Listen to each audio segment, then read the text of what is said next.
Well, would you believe it? They're only just back from a skiing holiday. Maybe they're actually still on the skiing holiday, because to be honest, no one blooming knows. But they need another holiday. It's absolutely off the scale, unbelievable. Next week is their wedding anniversary, and they're spending their wedding anniversary celebrating, not working, in the north, in the Highlands and Islands and the island of Tobermory. I mean, the article which explains what they're doing whilst they're there, there's a little snippet here. It's an absolute word salad of nothingness. They are doing so little that some master wordsmith has to sit down and think of a way to describe why it's important that they're going up there. And I'm not being funny, but the people of the Highlands and Tobermory have existed fine for thousands of years without non-working royal families who do no work advising them on what to do and why they should do it. If you are a British taxpayer and you are not incensed by this, there is something wrong with you. Seriously, you really need to have a think about the people in this country that are billionaires versus the people in this country that have no opportunities, no choices, no training, no prospects, and no money. As ever, comments are open. Let me know what you think. Murder on the Orient Express, the 39 steps, and did Kate and William go to church? And if so, where did they go? Three of the biggest mysteries we will ever encounter in this life. And this story is really weird for a number of reasons. But some media outlets actually printed vehicles going to the church, stating that Kate and William were in them. But I zoomed in on the photos, and I am not kidding, I could not see a trace of them anywhere. There was also some commentary about them sneaking in the back when they arrived and sneaking out the back when they left.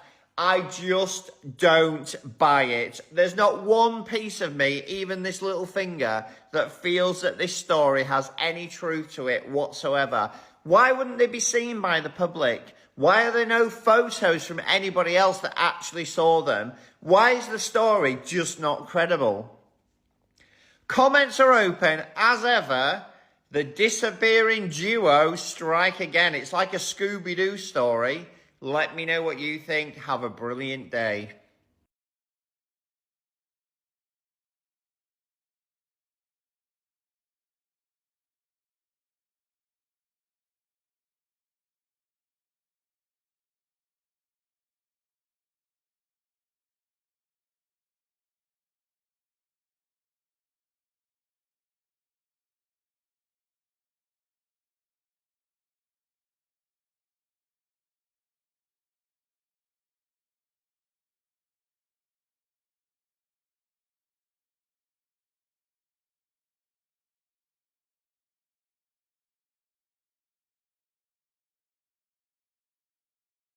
If I speak for Botswana, Harry can speak for Lesotho. But well, from Lesotho, I mean, it was fantastic to get the opportunity to go back again. I mean, for the army training back at home, it's been very difficult to have the chance to go back. So that, firstly, for me was very nice to be able to see the projects on the ground. And finally, from Centre Bali's point of view, the Herboy projects are now starting to take shape, which is very, very exciting, and something that myself and Princesa have been pushing towards from the word go. Obviously, having William over there was a real I wouldn't say treat, I almost said treat, but it was nice to have him there and show him, you know, what I've been trying to achieve out there. And you know, I hope everyone, once again, you know, Centre Bali has always been my charity, and mine and Princesa's charity. So it's just always nice to remind people, you know, what's going on in Africa, you know, how lucky people are back home, and just to sort of keep it at the forefront of their minds, even though football probably is more so. You both know Africa pretty well. What is it about Africa that you find so compelling? Well, from my point of view, personally, I adore Africa because it's so different. I like getting away from the cities, from the busyness of London and places like that. I like being anonymous in Africa. I like meeting the new people. I like the wildness of it all. It really brings out the sort of the real sort of spiritual side of Africa, which is, you know, you're connecting back to your roots almost. And I like getting away from everything and interacting with the wildlife and the environment, things like that. Particularly is where I go with Tusk. They do lots of translocation rhino darting, lion darting. So you're actually getting a real hands-on with the wildlife, and you're actually seeing and feeling the sort of the conflict and the problems that the Africans face, albeit there are many of them, but you're focusing on a couple that really matter. Nothing left, is there? But no, essentially, what? Essentially what William says, just the wildness and just being out, being ourselves, you know, being able to sort of lose everything that's behind and just go off into Africa. I mean, I've got loads of friends in Africa as well, which is always a treat. But once again, Botswana, Lesotho, Zambia, you know, all the countries I've been to, especially recently as well, have just been very close to my heart. My heart's in Africa as well as obviously back home. But if I get a chance to go away, 9 times out of 10, it's Africa, and it's just a very special place. Not only because of the wildlife, but the people are just so friendly over here, and it's just really warming. It's been very moving at times this week. It's been, I imagine, very special for you to be doing it together. Do you think that the experience has changed you or your perceptions of Africa? No, I don't think so. I think William and I both share the same love for Africa and the same perceptions. Obviously, there's places within Lesotho, for instance, where we didn't go to, which would take me back to 2003 when I was first there, and you know, those kind of visual images of, you know, people lying in their beds, severely ill, does really bring it home. Whereas obviously this time it was more herb boys and small children. But I think for both of us, and I'm not going to speak for William, but I think for both of us, the passions. The special Princess recalled in his speech last night that you created Centre Barley in memory, as he put it, of our dear mother. How real is that as a motivating factor, Harry, for you? I think the vision of mine and Princesso's from the word go is always going to be based around our mothers. I mean, that's a fact. I feel as I'm a stuck record every time that I get asked a question. It's always the same answer. But I think it's the same for. I think it's definitely the same for both of us. But I'm sure it's the same for a lot of people. You sort of you learn and you pride yourselves on your parents. And I've always hoped that I would always make my mother and father proud. And obviously my mother's not around, so yeah, I'd like to think that that she'd be proud of what both William and I do, not only in Africa but back home as well.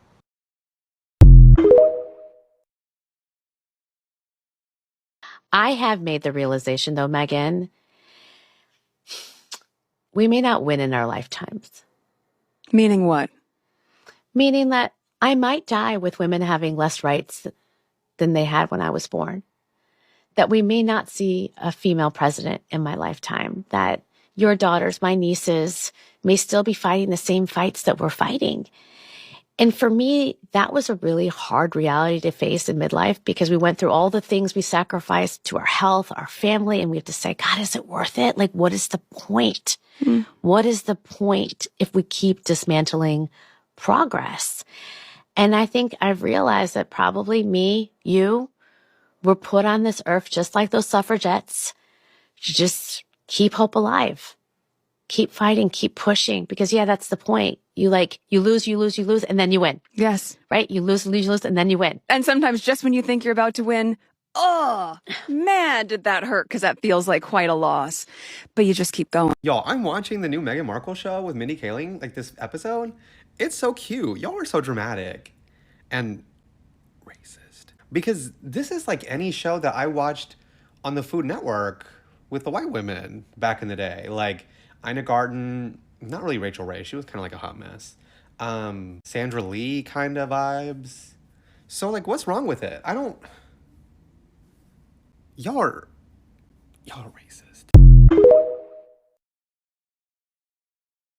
There are Meghan haters out there looking for a reason to turn on her. I have to tell you, I watched it, I binged it. Of course I loved you did. I know, I loved it. You know, I like the crafting thing. I like I have a chicken coop. I garden. I do all the things. And I learned how to make things by watching it. I thought it was great. And this is not new for her. For a long time, she ran a website called The TIG, which I actually followed. And it was very good, and it gave just really good tips. And she gives really good tips. I like it. Okay, I will say this.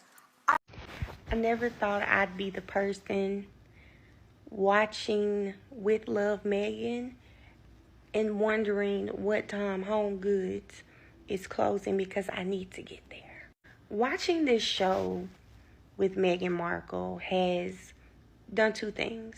One, it's told me that I need to eat better because I feel like when I cook, my food is always so dark. Does dark mean it's unhealthy?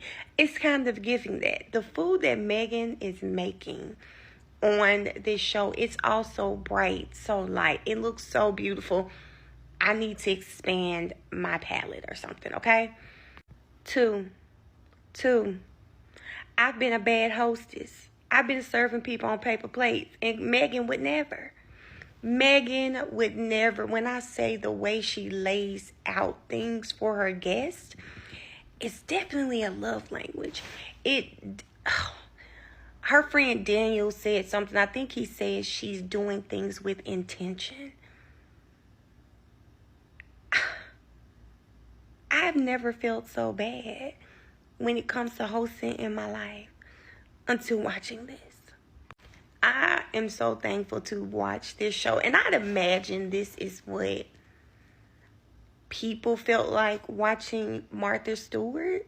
Like, they had to have had the same feeling I'm feeling watching Meghan, because Meghan is inspiring me not only to just be a better hostess, but to do things with intention. Like, the lifestyle, the brightness of everything is just making me happy. I can't explain it. I'm just like happy watching this show. Really, I haven't stopped smiling since I started watching the first episode. Meghan, please keep being a ray of sunshine. Keep being a light. Please, please, please. Princess Diana's close friend has revealed how the late royal really would have felt about Meghan Markle. Speaking to the Daily Mail, Richard Kay said that while none of us really know what Diana would have thought of her daughter-in-law, he believes she would have found her intriguing. He said, "I think there's something about Meghan that Diana would have found not just intriguing, but slightly liberating. I think she would have liked Meghan's independence and the fact that she was able to offer Harry an escape route, if you like, from royal duty." Kay believes Diana would have admired Harry and Meghan's decision to live in California, but she wouldn't have admired the rift with William. He added, "I think she would have been very disappointed by how things panned out with the brothers, but I think initially she would have been very welcoming to Meghan. That's my view." Meghan Markle's Netflix show is unrealistic for ya? You weren't raised by my mother. But it was already in a container. Why would we take it out and put it in another container? Yes, she has one of those things. A label maker. Oh, would you like some nuts? What variety? But the coffee already comes in a container, does it? Nobody decorates their house for every occasion. In a complete theme. Literally everywhere, including their bathrooms with matching florals. It's unrealistic. We're going to get this one. Okay. What is the number one question that mystifies scientists? Number one question. Mystifies scientists. Is there life on another planet? Oh, no. Why does Meghan Markle make her own pretzel bags? They don't know why. That's interesting. She takes it from one bag and puts it in another bag. There's another bag. And that confuses people. They don't know why. I haven't talked about Meghan Markle in a minute, but she and her loving family had a fabulous Easter in their Montecito estate. And Meghan was caught chasing a family of... No, not chasing. Watching a family of ducks gently cross their what looks like a fabulous driveway. Take a look. Take me right back to the track, Jack. Choo-choo, choo-choo, choo-boogie, woo-woo, woo-woo, choo-boogie, choo-choo, choo-choo, choo-boogie. By the by, that is their Montecito estate where Meghan is watching those ducks cross. Look at that compound. There's all that space for this little loving duck family to run around and run amok. You know, I have to say about Meghan and Colin, by the way, this is my favorite shot of them. This is, I think, right when they left the royal family to go to Canada and then come to the US. It's that shot in the rain. It's very Gossip Girl-y. Blair and Louis Grimaldi, if you know, you know. But I have to say, she and Prince Harry and Archie and Lilibet are literally living their best lives. So whilst there are a plethora of those who criticize every little thing she does, she is just happy. She has two beautiful kids. She's watching freaking a family of ducks cross and love it and put some cute little music to it and put it on Instagram. Like, it's just happiness. Happy Easter, Sussex says.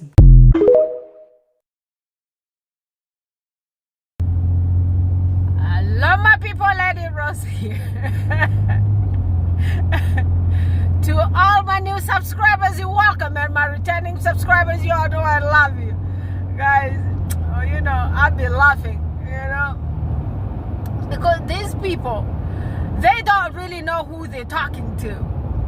For some reason, they just think we are all the people. We are all like ignorant people like them, brainwashed, uneducated, and all those combined together.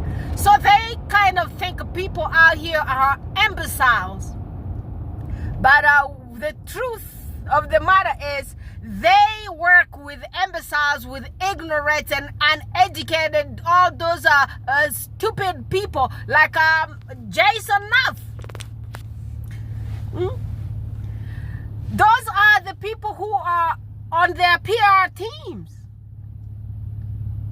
You have this one here, this sausage finger dude of Buckingham Palace. You have this stupid other one here with no whatever.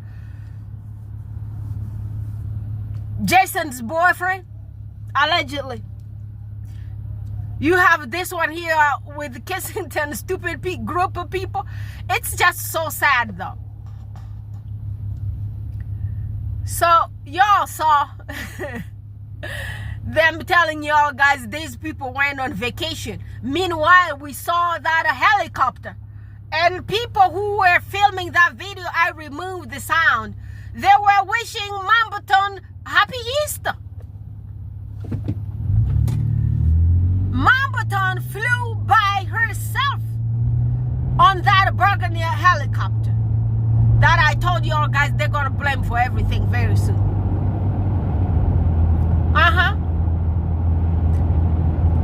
Yes, this is Lady Rose Karma Success. Say my name well. Say it well. Say it loud again. You're one of them queens said my name really good out here. Lady Rose Karma Success. I can't wait. I can't wait for the day. It's damn taking too long. You know, sometimes it just takes a little bit long. Y'all be patient. It's coming. So they're lying to y'all guys right now. These people went on a second vacation. They went on a second vacation to celebrate their 14 years of marriage. We're waiting for those videos. It'd be better if they do call the Paris match on them this time too. Which island is that island that they told y'all guys they went to? Where it first started? I thought that engagement was somewhere in Africa. Was it in an island in Africa? Okay, so it's not when the engagement started, it's when the relationship started. I thought that relationship started in that boarding school where they were. Was it a boarding school or it was in a college? It was St. Andrews. Apparently it's a college there. It's a college apparently where you get like a bunch of elite dumb kids, those spoiled kids with terrible egos. They lost kids like a Pete go to. The ruthless kids. And there was this video, I don't know if the video went through, but if it didn't go through, there were all a bunch of those royal reporters. Royal, whatever you call them. Experts. They are experts of our royal asses, them motherfuckers. Yeah, come, you know my mouth is sleeping. You know, those bunch of stupid royal, whatever y'all call those people. One of them came, not one of them, approximately 6 of them were in that video. I don't know if the video went through for y'all guys to watch, but I'm going to try to recheck that video. Those people came out here, confessed about how Pete used to use all kind of substances at that place, at St. Andrews. And nobody dared to come to talk about it on the news. They only focused on Prince Harry. To cover this guy's filth. Pete's. He was doing all the Coca-Cola or those other ones, all of them combined. The Giroy? Y'all don't know what that is. Just go check that book. Just go check the Russian dictionary. They're going to tell you what is Giroy. They said the dude was doing all those stuff and the bottles, he couldn't leave those bottles. Even. And baby, they pushed his younger brother in front of every single thing. So I thought that's where all this relationship started. Because remember, there was a saying on here by the tabloids that Mambos was supposed to go to other college when she graduated high school. And her parents postponed her admission into college because they wanted to find out where William was going to. It's on tabloids paper. I believe it's on Daily Mail. It is well written on our Daily Mail. Somewhere there. I'm going to look for those articles so they could corroborate what I'm talking about. Because, you know, we be talking with receipts around here. We can't be like these people. Lying about stuff, just smoking stuff up our asses. We don't do that. We research, we find the receipts, and then we talk about them. That's how we function down here.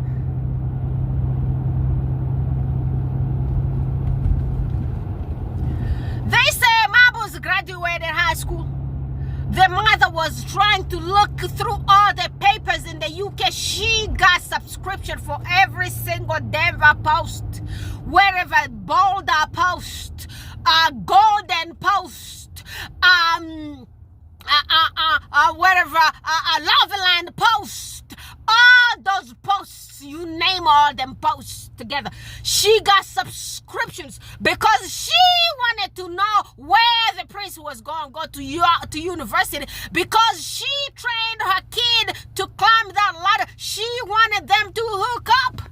She connected everything. That lady borrowed money left and center and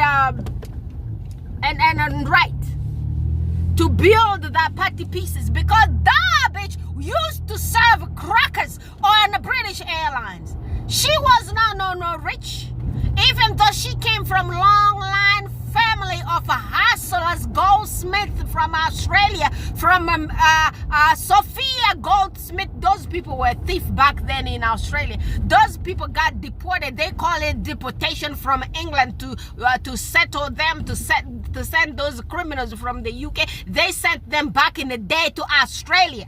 That's the family of Goldsmith, where this bitch comes from, Carol. And you know that family is a hustler's family. That family is the family, long line family of criminals. That's where the family this lady came from. Repeat. So when Repeat went to Australia with her child, the people were like, oh, this future king's family is this batch of crooks. They went down the history, be bad people, stealing from everybody. And those people actually got deported to Australia from Berkshire because they stole goats. They used to be goat thieves on farms. So back in the day, if you steal a little goat, you're in trouble. I tell you, Goldsmith, y'all need to come back right now. Right now, you steal all them goats. Nobody gonna even do anything. They're just gonna slap your wrist and leave you, let you fly. But back in the day, the world used to be poor. You can't steal one little goat or little sheep. You're gonna be in trouble. That's what happened to the Goldsmith family. But that's the family that Repeat came from. They're long line family of hustlers. And that's how Carol learned how to hustle. You know? That's how they learn how to hustle. From serving the sardines on the board of English airline, British airline, she started doing the mafia through the party pieces. She started doing the mafia stuff. Yeah. And she built her business. And the business, she built it on credit from taking loans that she never paid back. And then last year, was it last year or was it 2023? Came the bankruptcy. It was public. Repeat. Prince Bully paid the newspapers. He paid the slot on those newspapers so they could publish his in-laws. He did give them the story and told them, you need to publish all this thing here about these people. I'm breaking up with their daughter. That's when the marriage broke. I'm breaking up with their daughter and I want them to be looking terrible so they could shut up. This is the only way we can control them. Because I'm down here with just enough in bed. I don't want nobody to talk about it. And to put more smoke into their mirrors so they can't see through. Put the Middletons out there. And juice it up. Because I'm paying you. And make it juicy. Like a Lady Rose Karma Success does. She puts juice in everything and spice it up and make it twisted. Exactly. Only I'm paid the newspapers. They came out here and told y'all guys on Party Pieces. The Middleton's business. The Middleton's business that was built to take Mambos through those doors, make her climb all those ladders. They made her climb to the 25th floor and they took that ladder. They pushed it off. So no one else could climb that same ladder that she used. They took that bitch up there on the 25th floor and pushed that baby ladder behind. They say ain't nobody gonna reach this height. And nobody gonna come close to that. If you try, we're gonna destroy you. And you all have the proof out here. So they took her to that St. Andrews. Paid all the money. Got all the debt. And them right now here, them Middleton is broke like mofos. They got nothing. They got nothing. They're broke. They are broke like all the France money. What is that France franc? They used to call him France franc when I was a little kid. They used to have money called franc. Franc français. That's how the Middleton families broke. Broke.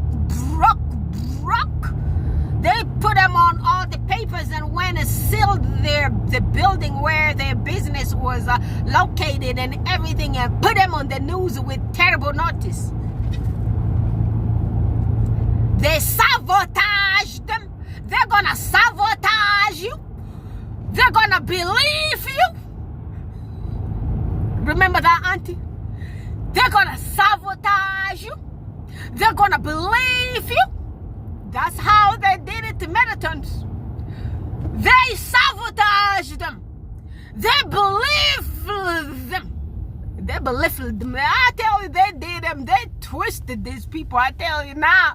But good thing they took their daughter up there with that money that they were doing through all that Party Pieces. I don't know if they used to do money laundering business. I don't know what the thing really was.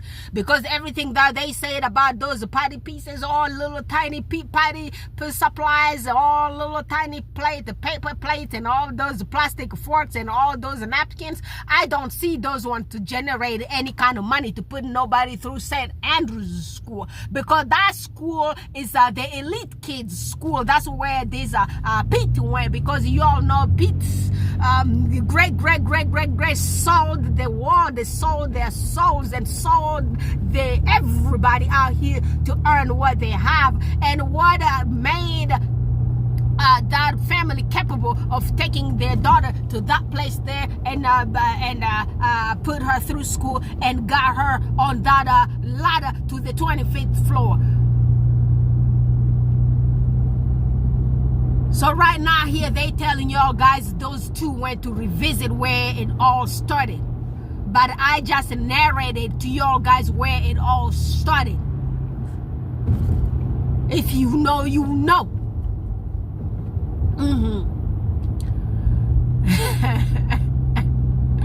These people. So this is like their third vacation for this year, and the British taxpayers, y'all guys quiet. Damn, this brainwashing just works really well. It works really well. Damn, it works. It doesn't matter what color you are, you get brainwashed. I'm wondering if it won't end up one day like that guy who took people to Guyana. What was his name? That guy who unalived people with poison in Guyana. Y'all know who I'm talking about. It was Georgetown something. Yeah. One day it's gonna happen to these people on that salty island. All right, my people, please subscribe to Isabella Back's channel. Subscribe to my brother Baron's Royal Success channel, and also share my videos, guys. Let's get more views on my channel. That's all I'm asking for right now for a minute. I need y'all guys to watch my videos, leave comments, and like my videos to push it through the algorithm. That's the new trick out here. Okay, share my videos. I love y'all guys. I'll talk to y'all guys again tomorrow. Bye for now.